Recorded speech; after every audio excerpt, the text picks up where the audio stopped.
Hello and welcome to Tea is Good, Books Are Better, the podcast where we drink tea and talk about books. My name's Raven. I'm Jess. And welcome to Tea is Good, Books Are Better. I've done that joke before. Tea is what? Or just repeat it. You look so lost. You clearly don't listen to the podcast. We'll just leave it at that. Okay.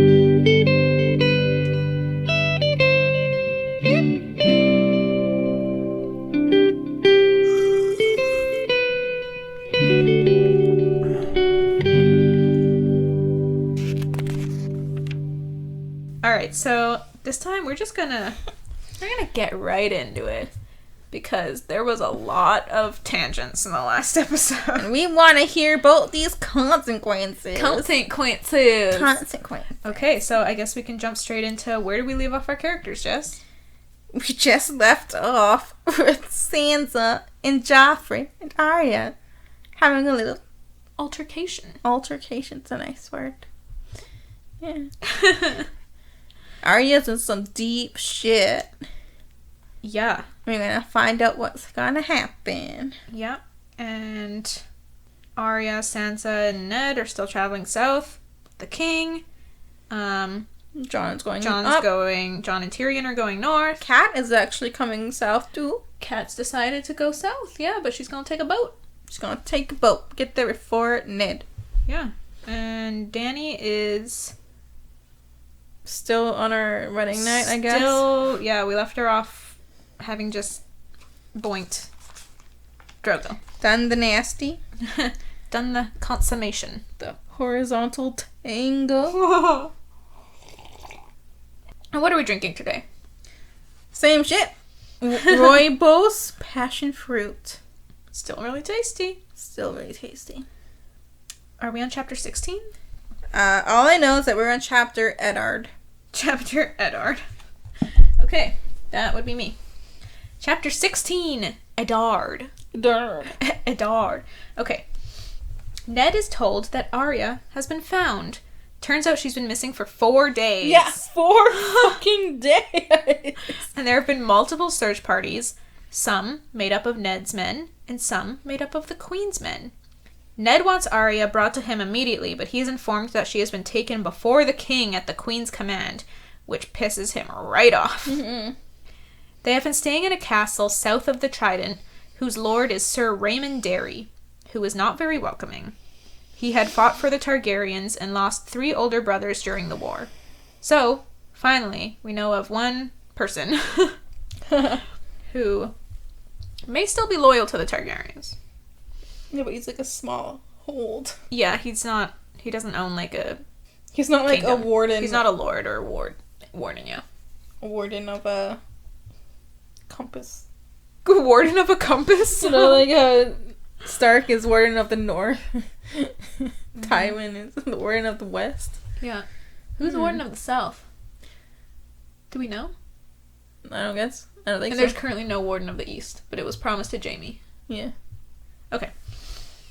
Ned hurries through the castle and finds the king in the audience chamber, which is crowded full of people, including the queen, Joffrey, and Arya in the very center of the room. She's basically on trial. Mm. Ned hugs Arya, who is apologizing over and over, and she's like all dirty and shit, because she's been like living in the woods. She's crying. Yeah, that too. And then Ned demands to know why she wasn't brought to him right away. Cersei immediately chastises Ned for speaking to the king in such a manner, but Robert tells her to shut it. Then Robert explains to Ned that he thought it best to sort out what happened right away. Cersei accuses Arya of attacking Joffrey, her and the butcher's boy and her wolf. Arya tries to defend herself, but the queen won't let her talk. Then Joffrey jumps in, and his version of events is that Arya and the butcher's boy beat him with clubs and set her wolf on him. Apparently, just out of the blue, there was nothing that led up to that moment. Nope. His story's already so sus. Arya calls him a liar, and they're all yelling until Robert commands everyone to shut the fuck up. And he gives Arya time to tell her side of the story. The king's brother Renly laughs when Arya gets to the part about throwing Lion's Tooth in the river, And Robert has to, like, dismiss him from the room because he's just cracking up. But before Renly leaves, like, on his way out, he says to Joffrey, "Perchance later you'll tell me how a 9-year-old girl the size of a wet rat managed to disarm you with a broom handle and throw your sword in the river." Hilarious. Got him. Got him. Love Renly. I love everyone who hates Joffrey, it seems. Then Joffrey tells his version of events, which is obviously very different. When he's done, Robert doesn't know what to make of this he said, she said, but Ned has backup.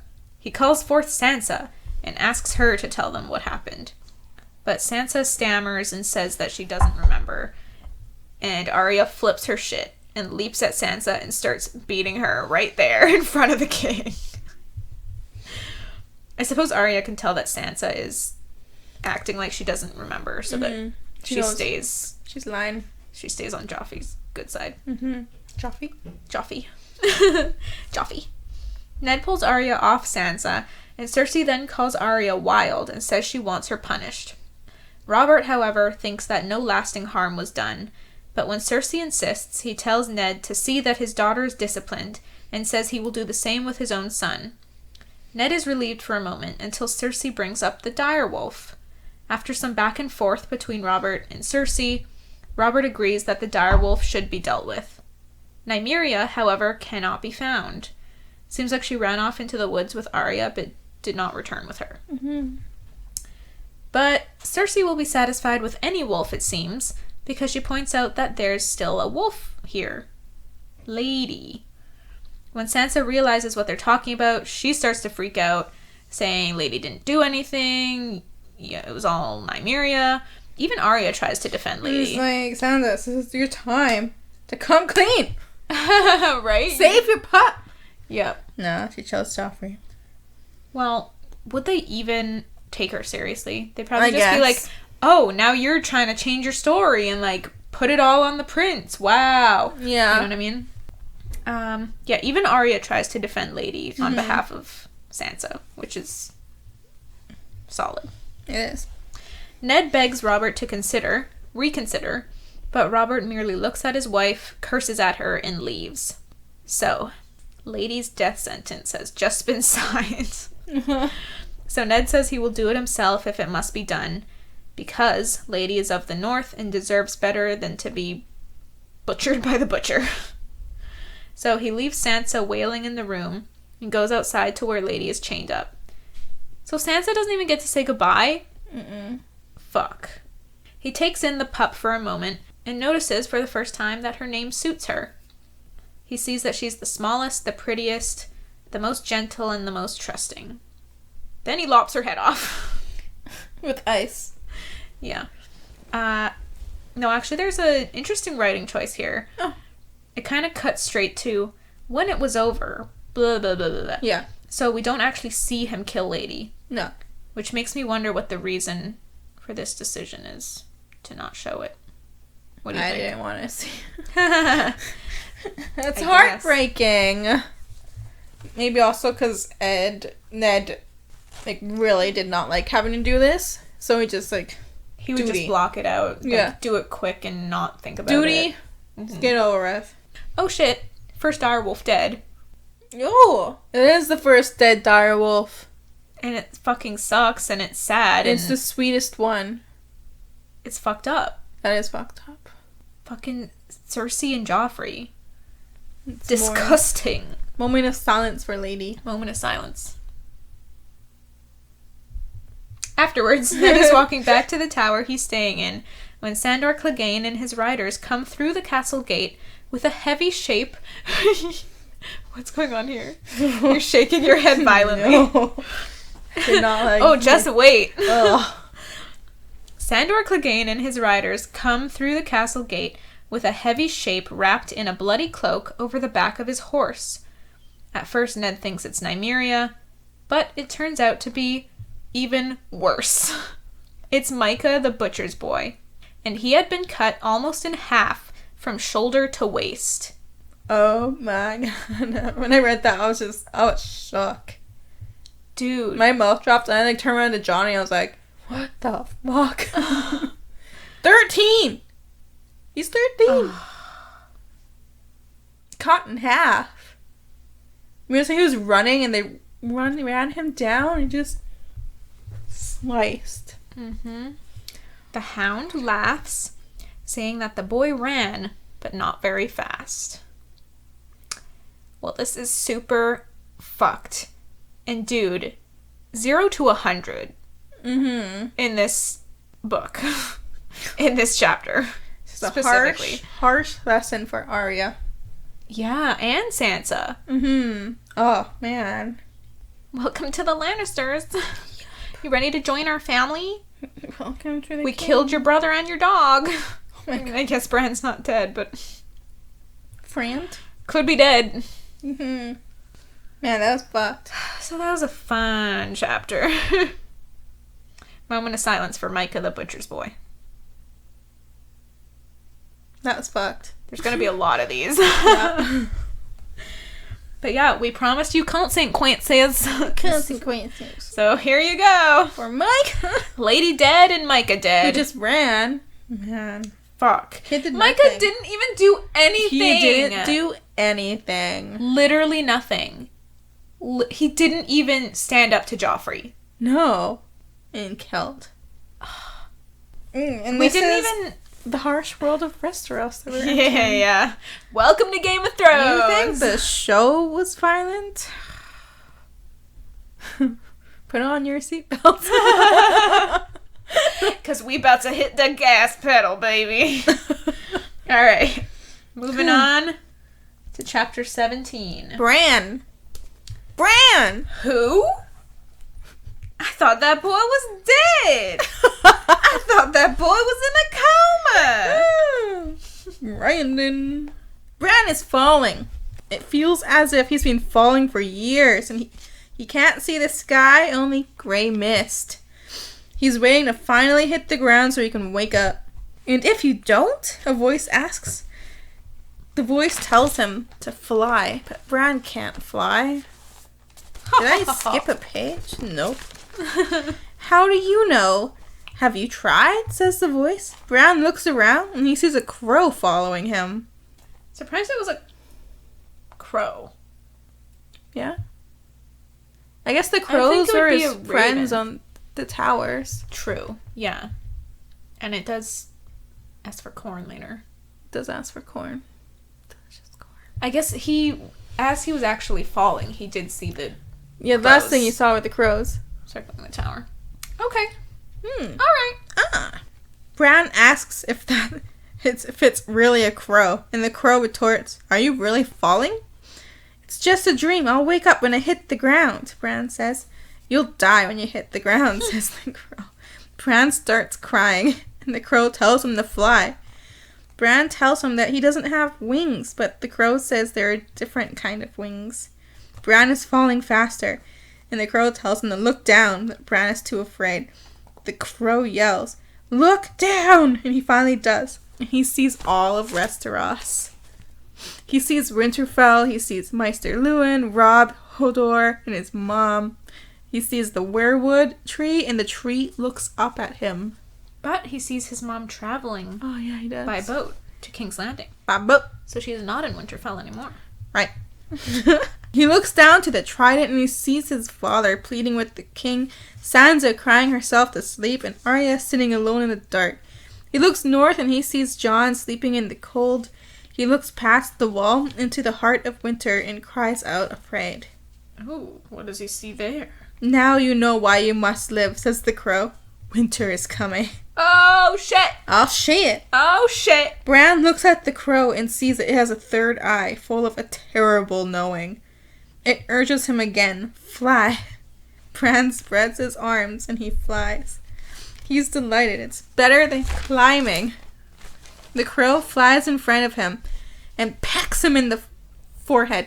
Damn! Bran screams in pain and the crow screams back.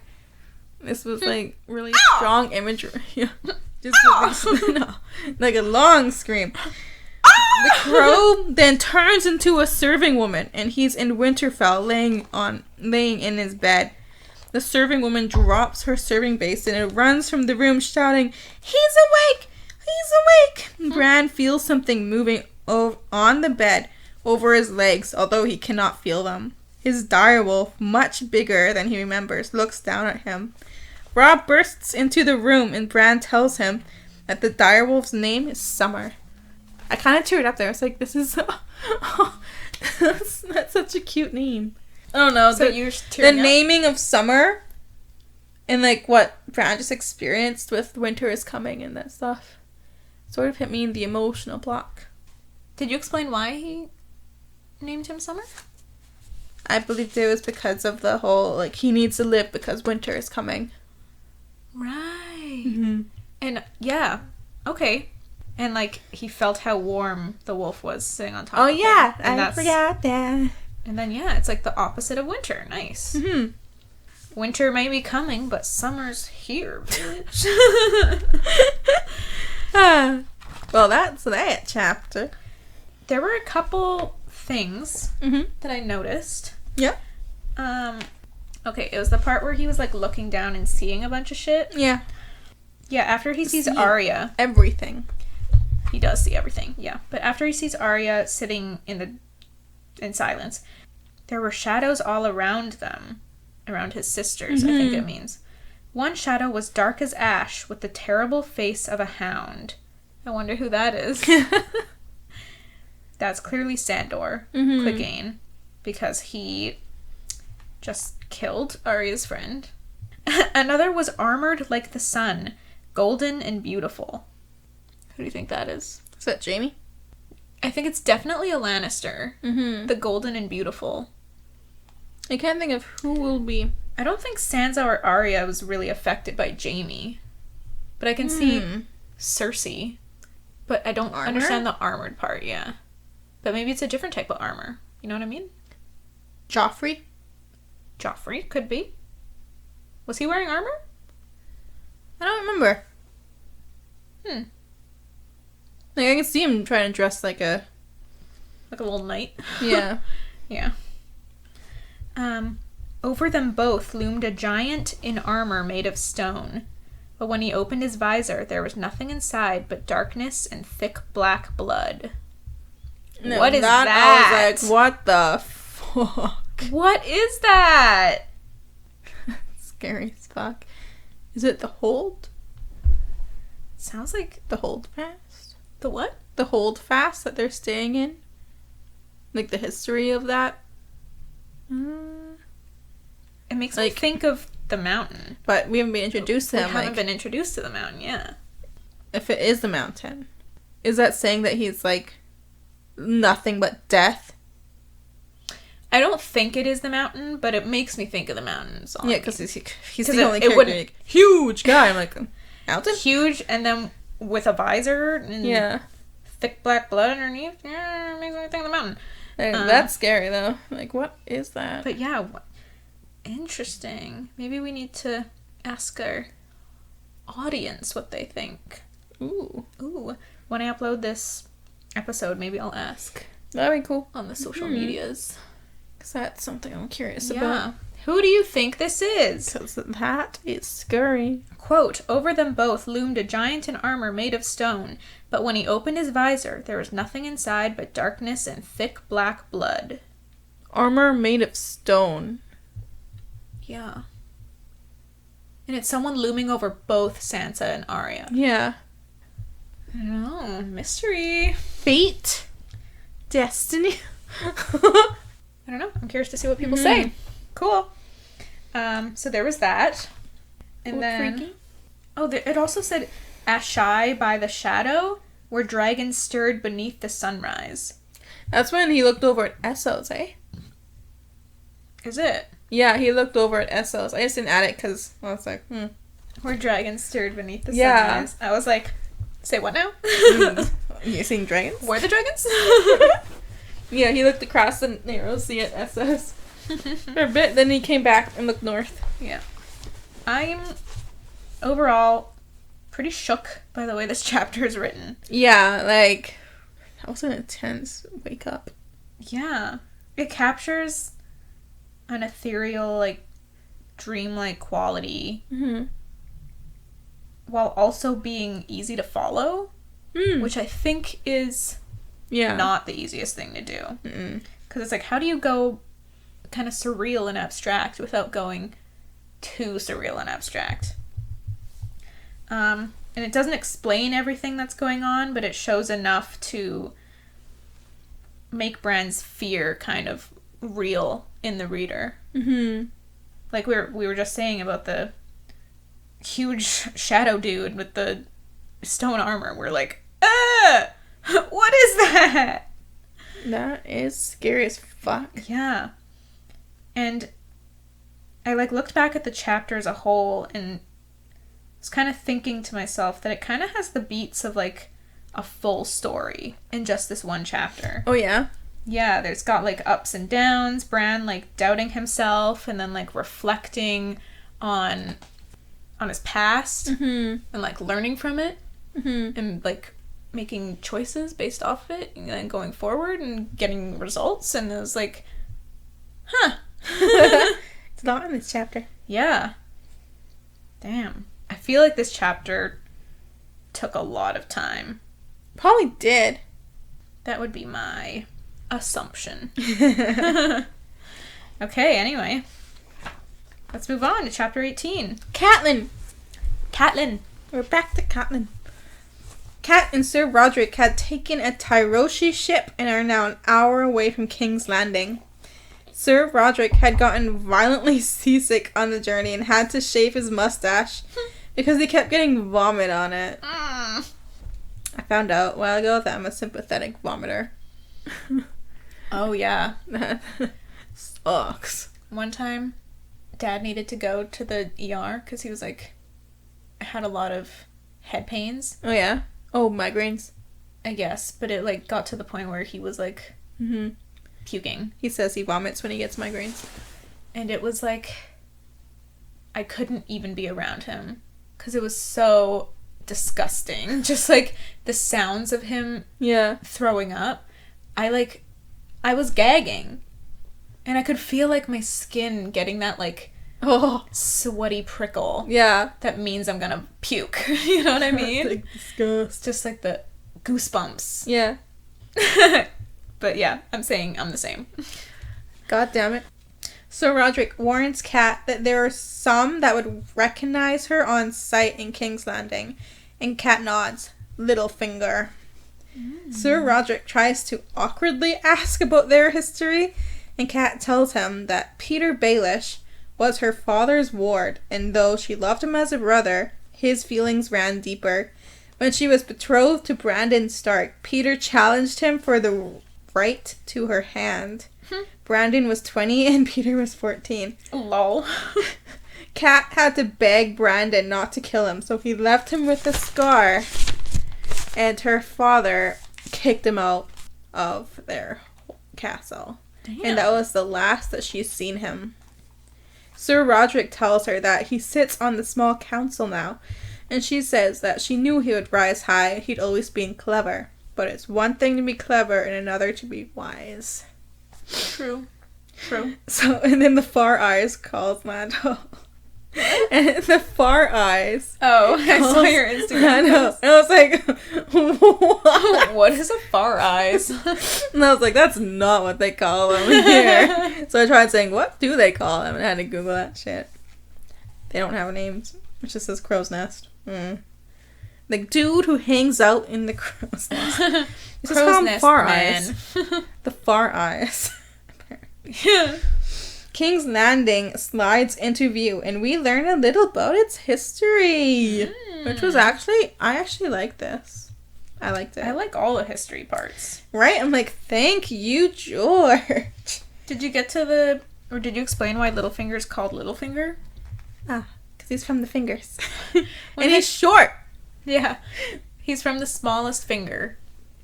Of the fingers. Which are, again, like, these peninsulas that like stick out in the water. Yeah. And he's a small person. Yeah, he's a short guy. But I was like, huh? I didn't know this. Oh yeah, they don't really explain that. Yeah, they just start calling him Littlefinger. I'm like, all right, guess he's Littlefinger. Yeah, he's a Littlefinger. But now we know why. Yes, this is what I need from reading this book. Right? You get so much. Yeah. Also, Morio has a green beard? Yeah, I didn't add that. He has a green fucking beard. Why? He's this the is captain. the guy who's... Yeah, he's the captain. Because apparently the Tyroshi love color. Okay, I'll just dye my beard green. Yeah. Clothing that has color in it? Not enough. Nah, you gotta dye the hairs. The beards. Yeah. So, 300 years ago, Aegon the Conqueror landed here when he sailed from Dragonstone and built a crude hold. It has since grown into a massive city. On top of the highest hill, the Red Keep stands, which Aegon started the building of, and his son Maegor the Cruel completed. He beheaded everyone who would help build it, so only the Targaryens would know its secrets. Wow. Isn't that something like lore with the Great Wall of China? Is it? I didn't know that at all. Or is it just people who died while building it or were built into it? I don't know. Holy shit. I may have heard this lore. It could be totally false. I don't know anything about this. Okay. But damn. I'm like, this could have happened, yo. That's spooky. It is spooky. But now, the castle's banners flew the crown stag of House Baratheon. Cat asks the captain of the ship, Morio to Midas, to recommend an inn. And when they land, or port, or whatever, they head over. They get to their room, and Sir Roderick advises Cat to get some sleep and stay in the room while he fetches Sir Iron Santagar. And who's this? Whom I didn't quite catch, so I'm like, I think he might be the Master of Arms of the King of King's Landing. Like, he's very he's knowledgeable of blades, so they want his advice on the dagger. Who it belongs to. Yeah, so I'm not quite sure If this who was he is. This is my assumption. Maybe he's the Master of Arms. Okay. And yeah, this is the dagger that the guy had, the Valyrian steel one that sliced Catelyn's fingers up. Bran. Yep. Cat agrees and passes out. She wakes up much later to pounding at her door. She grabs the dagger and opens the door. The city watch barges in. They tell her that they are there to escort her to the castle. And they show her a ribbon with the seal of a mockingbird on it. Peter, she says. Mockingbird. I think that really suits him. As they leave, she suspects the ship captain must have snitched. They escort her up to a tower where Peter was waiting by himself. Peter sees her hand and shows concern, but Cat ignores him. Cat demands why she was summoned like a serving wench, and Peter's like, oh, I didn't mean to offend. She asks how he knew she was in the city, and he says Lord Varys told him. Varys told him. And it's been so long. How are you? How's it going? Cat deflects again. Like, I'm like, whoa. She knows how to deal with him. Yeah. And says, so that the king's spider found me. And Peter warns not to call him that. So Varys is called the spider. The king's spider. The spider. Mm-hmm. There's a knock on the door, and Lord Varys comes in. Varys, fuck's sake. Why are you saying Varys? It looks like Varys. Yeah, but you've heard it in the show for how many years now? Varys. He's happy to see Cat and takes her hands in his. His skin is soft and moist. Ew. Ew. Ew. And his breath smells of lilacs. Like, does he chew on flowers on his spare time? Like, how does that work? I don't know. Varys shows his respects about Bran. How do you say it? Shows respects. Says his respects. Gives his respectacles. Gives his condolences. Yeah. That sounds right. Cat doesn't want to talk about Bran with these men. She barely trusts Peter, and she doesn't trust Varys at all. Varys sits down and asks Cat to show them the dagger. Peter is confused, and Cat is stunned. She concludes that they must have Sir Roderick and demands what they've done with him. Varys says he didn't do anything. Roderick was there earlier to meet with Sir Aaron Santagar, and they spoke about the dagger and about heading back to the inn where Cat was. Roderick is there right now with Aaron in the common room, and they're having drinks and waiting for her to return. And he's freaking out a little bit. How could you know all that? She asks. And Varys says, the whisperings of the little birds. I know things. That is the nature of my service. Scary. Cat pulls out the dagger and throws it on the table. Varys picks it up and runs his thumb against the blade. Fuck, dumbass. It slices his thumb and he squeals and drops it. Well, Peter picks it up and says, if you're looking for the owner, you should have come to me. This is mine. And he expertly throws it on the door. Cat's like, what? And Peter explains that it was his until the tourney on Prince Joffrey's. Joffrey's. Hi, I'm Wop and I'm Joffrey. Joffrey. On Prince Joffrey's name day, where he betted it on Jaime Lannister and lost when Loras Tyrell unhorsed him. The winner, who won his dagger, was Tyrion Lannister. Dun, dun, dun. Woo. I don't remember if this was clear in the show, but spoilers coming up right now. Peter's future obsession with Sansa, does that come from Sansa his is love of Catelyn? the splitting image of Cat. Right. Apparently. Just as beautiful. Looks just like Cat. Right. He definitely is going after Sansa because she looks like Cat. Gross. Yeah. Especially, I guess, when Cat was a teenager, he knew her then. Yeah. Probably and looks that's a lot. what he was, like, in love with. Yeah. There was also a great description of King's Landing. Mm-hmm. I'm just putting out, like, every time there's ever setting description because there's not a lot throughout this whole book, so like, you really see it. I'm noticing it every time, yeah. Manses and arbors and granaries, brick storehouses and timbered inns and merchant stalls, taverns and graveyards and brothels, all piled one on another. Cat could hear the clamor of the fish market even at this distance. Between the buildings were broad roads lined with trees, wandering crookback streets, and alleys so narrow that two men could not walk abreast. And so on and so forth. Kind of reminds me of ancient Roman cities. Like, how maze-like, you know, just how fucking massive they were. Yeah. I imagine it very, like, Made of stone. higgledy-piggledy, like, not really any organization to the city. Also, Varys seems very different in the book than he is in the show. Does he? To me, in the show, he's, like, seems very calm and thoughtful. Mm-hmm. But in the book, he's, like, weirdly excited and, like, chatty and a lot more expressive. Yeah. Do you know what I mean? A little bit. I feel like this was just, like, the first chapter we meet him. Yeah. Really. Maybe still he needs was some just excited development, to see Cat or something. Yeah. Yeah. But I He also was. found a typo. oh! I wanted to see if it's in your book as well. Which? It was, it had Littlefinger as 2 words. When it should be one word. Aha! Is it? Yep, you have the same one. Oh, yeah! It is as I put. And finger is not even, like, a capital. It's supposed to be 1 word. Yeah, it's supposed to be a name. Yeah. That is not a name. That's what it's supposed to look like. Yeah. Okay. Yeah.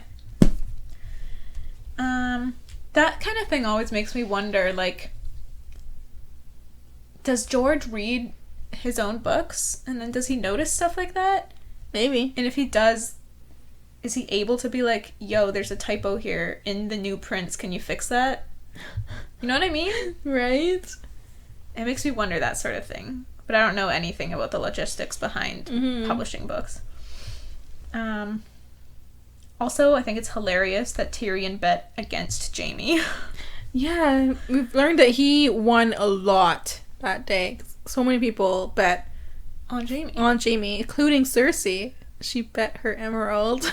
But Tyrion ended up giving it back. I guess he's like, not worth it for what she's gonna be like. Yeah.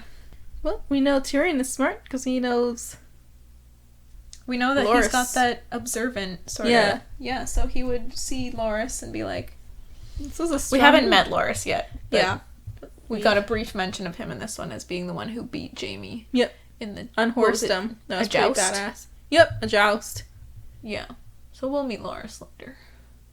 But yeah, we know he's a badass jouster. Okay.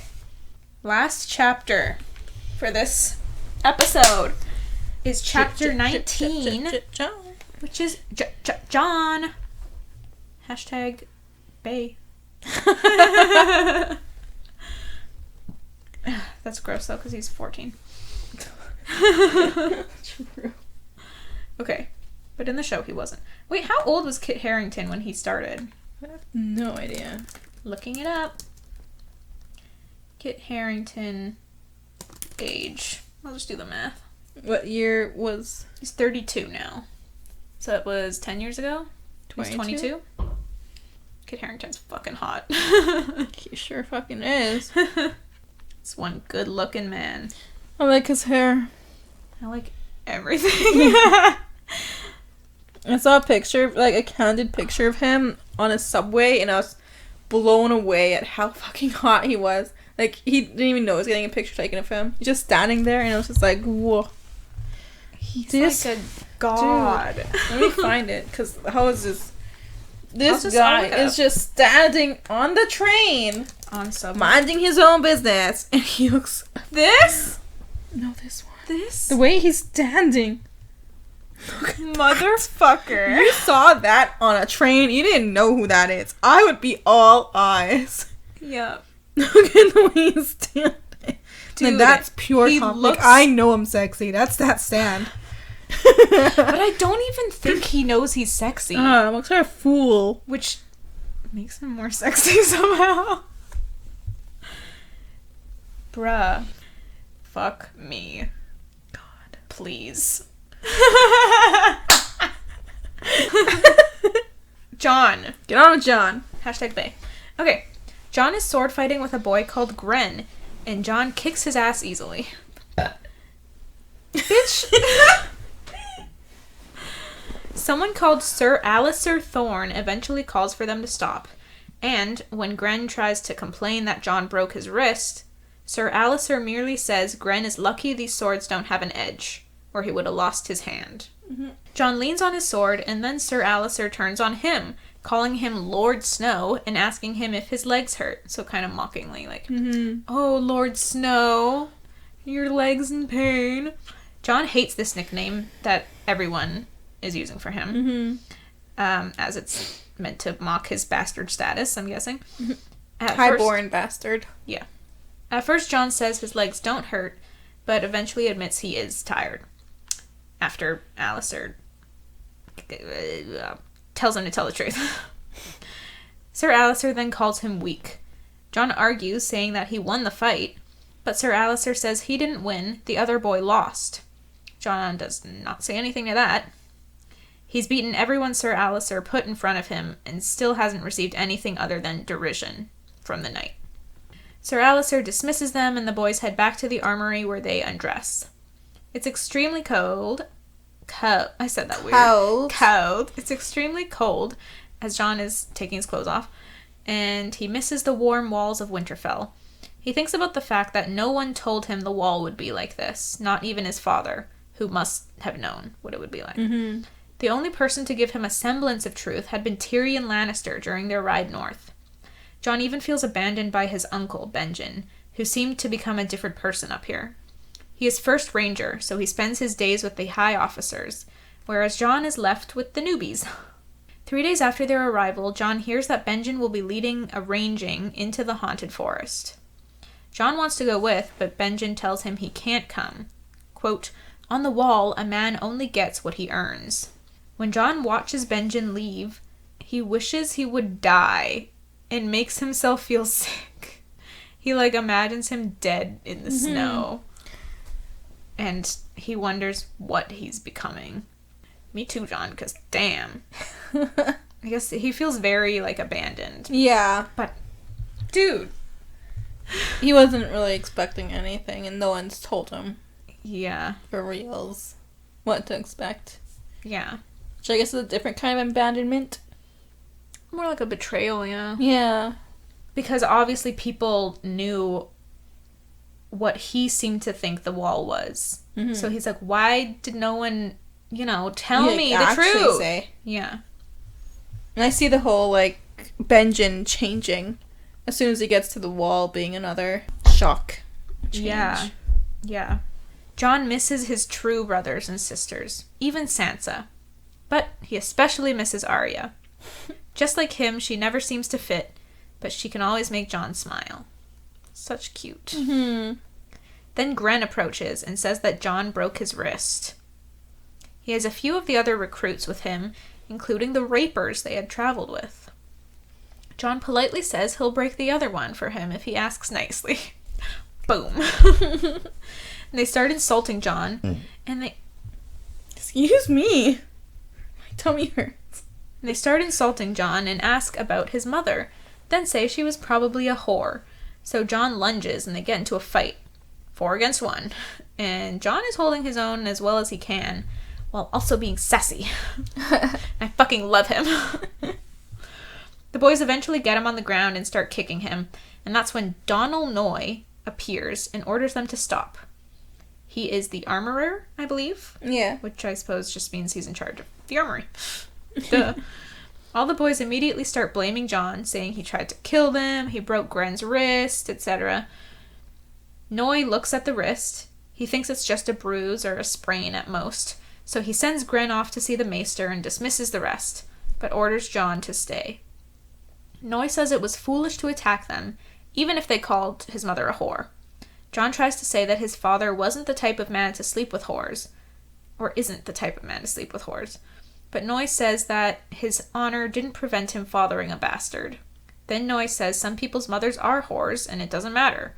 But Jon just thinks, not my mother. He doesn't actually know anything about his mother, but in his dreams, he imagines her as beautiful, high-born, and kind. Jon snaps that he hates it here at the wall, to which Noy says that the wall is the way that it is, and Jon's here for life. So basically, telling him to get used to it. Suck it up, buttercup. Yeah. Jon bitterly thinks that Donal Noy had a life before coming to the wall. He smithed for Stannis Baratheon. He traveled the 7 kingdoms, and he fought in many battles. He had only taken the black after losing an arm at the siege of Storm's End, when his life was all but over anyway. So Jon clearly feels like his life has been wasted coming here. Mm-hmm. Even though he wanted to come to the wall in the first place. But he thought he would be doing shit, I guess. Yeah, you gotta earn it. Doing important stuff. Jon? Yeah. Noy tells Jon that if he keeps going on the path that he's on, he's going to get his throat slit in the night. Jon thinks that the other boys just hate him because he's better than them, but Noy says that they hate him because he acts like he's better than they are. They look at him and they see a castle-bred bastard who thinks he's a lordling. Then Noy calls Jon a bully, to which Jon is like, "Excuse me?" Noy says that Jon isn't training when they fight in the yard. If their swords had real edges, he would be killing these boys. Jon is shaming them, and Noy asks if he's proud of that. The truth is that Jon kind of is proud. Yeah. So Noy points out that Jon had a master at arms growing up and learned to fight from him. None of these other boys ever had a master at arms. They learned to fight in the streets. Then Noy asks how Jon feels about his victories now. And then Jon is suddenly ashamed. Mm-hmm. Noy finally dismisses him, seeing that his lesson has made it through. Outside, Jon looks up at the wall and is overwhelmed by its size and appearance. It's the largest structure to ever be built by the hands of men. It's older than the 7 kingdoms, and it shines when the light catches it. It's nearly 700 feet high, and the top is wide enough for a dozen armored knights to ride side by side. There are huge catapults and cranes up top as well. Jon thinks that if it fell, the world would fall with it. And it's made of ice. Mm-hmm. Tyrion appears suddenly next to him, wearing so many furs that he looks like a small bear. He asks if Jon wants to know what's on the other side of the wall. Jon says it's nothing special, only woods and mountains and frozen lakes. But in truth, he does want to go ranging, and he wants to fight the wildlings, and he wants to do all the shit that all of the people do on the other side. Tyrion calls Jon Lord Snow when asking what the purpose of the wall is then, when that's all that's on the other side. And Jon just snaps at him not to call him that. Tyrion reminds him that he too has a shitty nickname, the Imp. He tells Jon not to let people see that their words can cut him. If they give you a name, take it, make it your own, then they can't hurt you with it anymore. Tyrion is clearly very experienced with this kind of stuff and has developed his own particular methods for dealing with it. Tyrion then invites Jon to walk with him to get food, and Jon is hungry, so he goes with. And they chat as they walk. Tyrion asks where Ghost is, and Jon tells him he's chained up in the old stables while they're training, so no one bothers him. The rest of the time, he stays with Jon, and Jon's room is in Hardin's tower. Tyrion thought that specific tower was abandoned, but Jon says that no one here cares where you sleep. So, guess it was abandoned, and Jon was like, I'll take it. I want to be by myself. Castle Black had once had 5,000 fighting men, but now it held only a tenth that number. So many of the towers are abandoned and falling into ruin. Not only that, but the Watch had built 19 strongholds along the wall back in the day, but only 3 are still occupied. Eastwatch on the shore, the Shadow Tower where the wall ends, and Castle Black between them at the end of the King's Road. The other keeps are all deserted. Tyrion then changes the subject and says that the word is that Jon's uncle has been gone too long. Jon remembers what he had wished in his anger, that Benjen would die, and feels guilty. Benjen was supposed to be back by Jon's name day, but that day had come and gone. Wait, so is Jon 15 now? Okay. Yep. I see. Benjen had apparently gone searching for Sir Waymar Royce. I was like, hey, I know that name. For those who don't remember, he was the 18-year-old knight guy from the prologue who was traveling with Will and Jared. Yeah. Jared? We called him Jared, I think. I think we called him Jared. Yeah, the one who got ripped apart by the others. Mm-hmm. While Jon and Tyrion are eating in the hall, Sir Alliser Thorne, the Master at Arms, comes over and tells Jon that the Lord Commander wants to see him immediately. Jon freaks out, thinking that there must be word about Uncle Benjen. They found him dead in the snow, just as he had imagined. His vision came true. At first, Sir Alliser refuses to say what it's about for some reason. And Tyrion stands up for Jon to get Sir Alliser to give Jon some idea at least so he's not so scared. Tyrion actually has to threaten Sir Alliser to get him to say something. And I'm like, why don't you just say it? Mm-hmm. Fuck. So Sir Alliser admits that it is a message from Winterfell about Jon's half-brother. Bran! Tyrion must think Bran is dead because he immediately puts his hand on Jon's arms like, I'm so sorry. Yeah. But Jon just ditches him and sprints to the commander's keep, where Jeor Mormont, lots of Mormonts around, it feels like, Lord Commander of the Night's Watch, hands Jon a letter. It's in Robb's handwriting. Jon reads it and sees that Bran woke up. Mormont tries to point out that it also says Bran is crippled. He's like, you see the fine print at the bottom there? He's a cripple. Cripple for life. But Jon's like, no. But Jon, yeah, he's too thrilled that Bran is going to live to care about anything else. Jon rushes back through the castle, telling everyone he can that his brother is going to live. So cute. My brother's going to live. Just prancing through, my brother's alive! Back in the hall, he scoops up Tyrion and, spins him around. I missed that. Yeah, he scoops him up and spins him around and tells him the good news. And Tyrion's just like, okay. Then Jon spots Gren across the room, watching him. And he goes to him. Gren is the boy whose wrist he broke earlier. Or sprained. /sprained. Gren is immediately scared and is like, keep back, bastard! Don't come near me! But Jon apologizes for his wrist and says he can show Gren how to defend against that kind of attack. Wow, he's just in a really good mood. Yeah. Makes sense. Sir Alliser overhears and says that Jon is after his job. He says that he would have an easier time training a wolf to juggle than Jon would training this aurochs.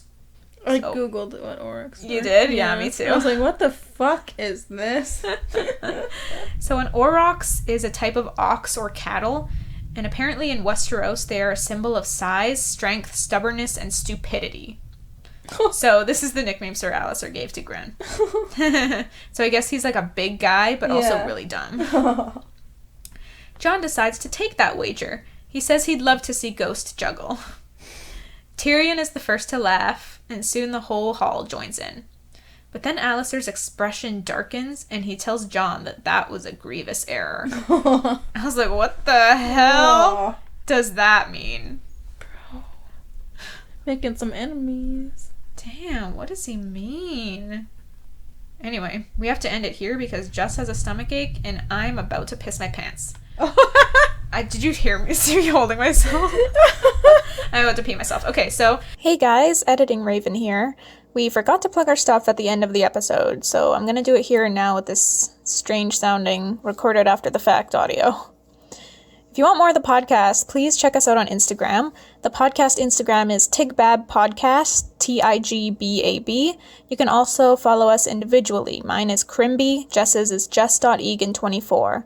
You can find us on Facebook as well at Tigbab Podcast, or just search Tea is Good, Books Are Better, and our page should come up.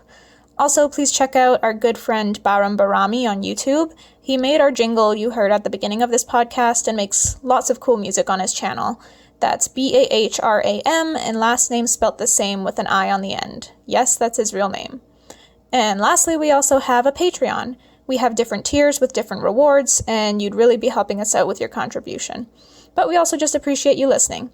Thanks so much. Back to the episode. Thank you so much for listening. We'll see you next time where stuff happens.